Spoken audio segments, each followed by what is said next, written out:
विरोधी पक्षनेतेपदावरून खासदार संजय राऊत यांनी सत्ताधाऱ्यांवर टीका केली। अतिवृष्टीसारख्या परिस्थितीत विरोधी पक्षनेता नसणं म्हणजे जनतेचा आक्रोश दडपण्याचा प्रयत्न आहे अशी टीका राऊतांनी केली। तर शेतकरी मदतीऐवजी राऊतांना विरोधी पक्षनेता सुचतो अशा शब्दात भाजपचे माध्यम प्रमुख नवनाथ बन यांनी राऊतांवर पलटवार केला।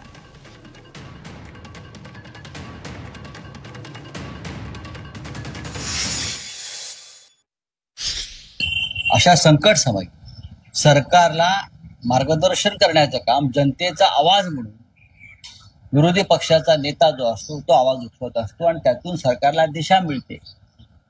कारण सरकार बरोबर विरोधी पक्ष नेता सुद्धा अशा संकटाच्या जागी फिरत असतो, लोकांची मतं समजून घेत असतो, लोकांचं दुःख समजून घेतो आणि त्यानंतर तो आपली भूमिका मांडतो आणि त्यातून सुद्धा सरकारला एक दिशा मिळते।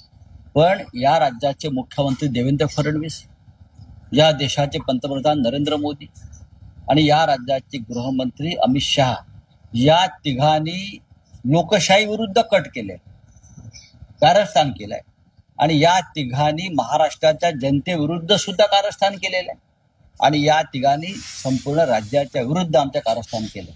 विरोधी पक्षनेतेपद नसणं विधिमंडळाच्या दोन्ही सभागृहात हा या राज्याच्या जनतेचा जो आक्रोश आहे तो दडपण्याचा प्रयत्न आहे। तुमचा एकही माणूस बांधावर गेलेला नाही, तुमचा एकही आमदार ओमराजे वगळता तुमचा एकही आमदार बांधावर गेलेला नाही, तुमचा एकही आमदार बांधावर उपस्थित नाही, तुमचा एकही खासदार बांधावर उपस्थित नाही आणि तुम्हाला विरोधी पक्षनेते पदाची काळजी आहे। थोडीशी शेतकऱ्याची काळजी करा, थोडंसं शेतकऱ्यांना जाऊन मदत करा। विरोधी पक्षनेता आज नाही उद्या निवडता येईल, त्याबद्दल आज बडबडण्यापेक्षा शेतकऱ्यांच्या मदतीवर शेतकरी कसा उभा राहिला पाहिजे यावर आपण सगळ्यांनी फोकस केलं पाहिजे। विरोधी पक्षनेत्याबद्दल बोलून संजय राऊत राजकारण करतायत।